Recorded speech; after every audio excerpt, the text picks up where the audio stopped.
Hello বন্ধুরা, সবাই কেমন আছো? আশা করি সবাই ভালো আছো। আমিও খুব ভালো আছি। তা দেখো, আজকে কী মাখা করছি, ভীষণ ঝাল হয়ে গেছে। আমার তো মাখা খেতে ভালো লাগে। করমচা করমচা মাখা করে খাচ্ছিলাম। যেমন টক সেরকম ঝাল, সাথে আবার পেয়ারা ডাসা ডাসা, তার সাথে আছে নুন, বিট নুন দিয়ে এই ডাসাটা পেয়ারাটা দিয়ে খাওয়া হবে। কে কে খেতে ভালোবাসো বলো? কে কে বন্ধুরা খেতে ভালোবাসো বলো?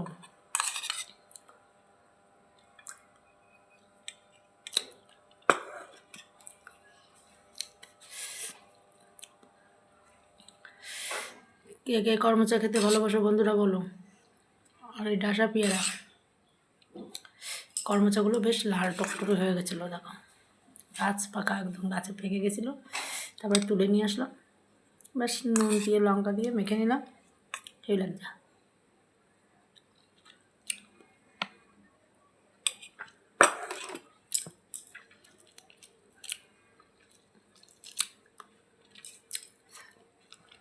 এটা হয়ে গেলে এটা টেস্ট করবো এই নুনটা দিয়ে। এটা কে কে খেতে ভালোবাসো একটু কমেন্টে জানাইও বন্ধুরা। ভিডিওটা অবধি জাস্ট তোমার সঙ্গে দুটো কথা বলতে শেয়ার করবো বলে এসেছি। সবাইকে টাটা, সবাই ভালো থাকো, সুস্থ থাকো, সবাই একটা লাইক করে দিও, সবাইকে টাটা।